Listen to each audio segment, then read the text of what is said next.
About a month ago, I put out a video about how to apply for unemployment. There are a ton of people in the restaurant industry, in the rideshare industry, and in the hospitality industry that are in desperate need of money. They've been out of work for the last couple of months and they have been applying in the boatloads. It's really good to see how they've been taken care of through not only state benefits, but also through federal benefits.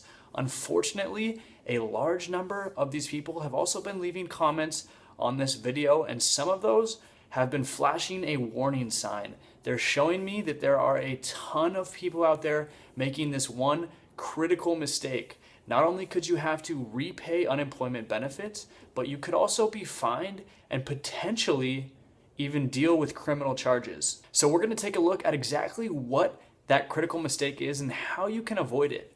And in order to understand this, let's first take a look at different ways that you can go back to work while still receiving unemployment benefits and how to do so safely so that you do not run into this mistake. You do not get fined, you do not have to repay those benefits, and there is absolutely no possibility that you could ever face criminal charges. We're going to go through all of the details here so that you can have some peace of mind, knowing that you're getting those benefits, that you can also work additionally to earn income without having to face any issues later down the road. So there are a couple of ways that you can continue to earn while you're on unemployment. And one of those is by receiving partial unemployment benefits. And essentially what this means is that you can still receive those state unemployment benefits, that's $600 a week from the CARES Act from the federal government, while earning some money on the side. Now, as a very vague general rule of thumb, you essentially cannot exceed the amount that the state is paying out in state benefits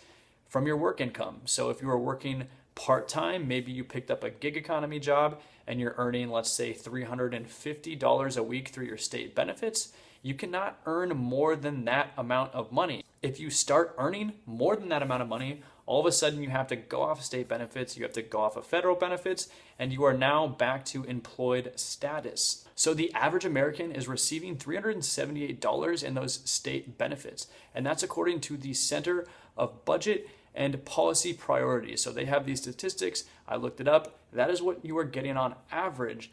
But in order to understand exactly what you can make in partial unemployment in your state, you have to know these specific state rules for the state that you're in. So let's take a look at a bunch of different states and what exactly those rules are.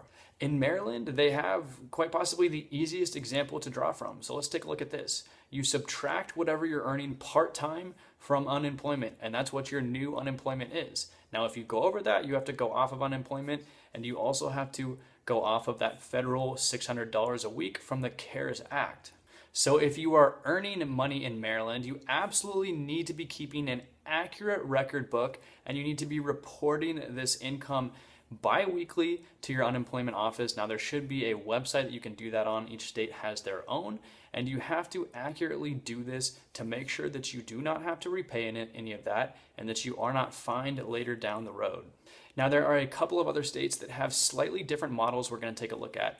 And another one is Texas. So essentially what you're going to do in Texas is you are going to multiply whatever your weekly state benefit is by 125%, and then you're going to subtract your part-time earnings from that to figure out your new weekly benefit. So if it was $100, you multiply that by 125%, you then get $125, and you subtract your new part-time earnings from that to figure out your state benefit. The same rule applies that you cannot earn over, once you get to zero on that state benefit number, you are no longer receiving state benefits, you are no longer receiving federal benefits of $600 a week. In Minnesota, you're subtracting 50% of your part-time earnings from that weekly unemployment benefit. So that gives you a little bit more of a cushion. Now there's a couple of other states such as Pennsylvania, New Jersey, and California, which essentially give you a 20 to 30% cushion. So they are protecting 20 to 30% of your part-time earnings. And once you get beyond that 20 to 30%, the rest of that is then subtracted from your weekly benefit. So let's take a look at a New Jersey example. So in this example, let's say you are receiving $350 every single week as a state benefit for your unemployment.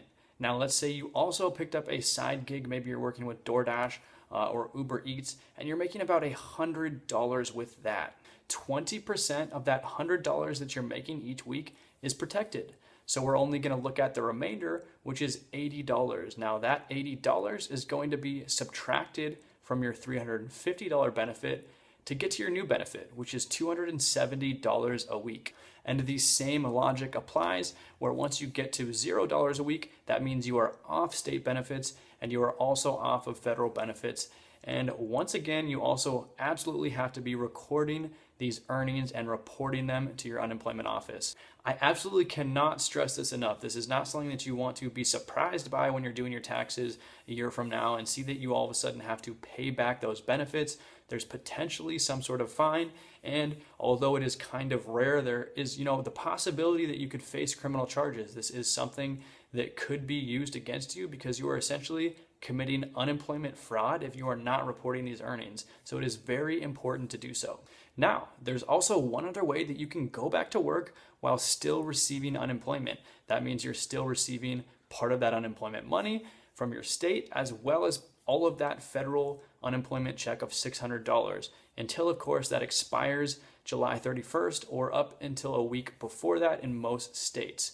So this is called work sharing, and some programs have been set up between companies and the government where they reduce the hours of their workers. So let's say you're working for a company like this, and because of the times, all of a sudden your hours have to be reduced by 50%. There's just not enough people coming in. They don't want to lay you off. This is really structured by the government to reduce layoffs to keep people on board.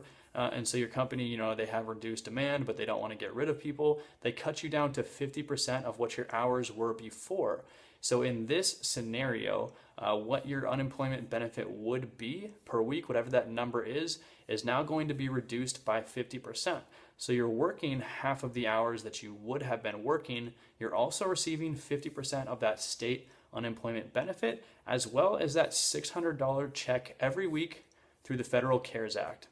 And this is really a simple, more easy way to understand. But unfortunately, a lot of us out there, we're on partial unemployment assistance for whatever reason. And so this work sharing type of program just is not available. So it is important, that you do understand if the work sharing is not available, you do have to do these calculations yourself. You do have to report that income yourself.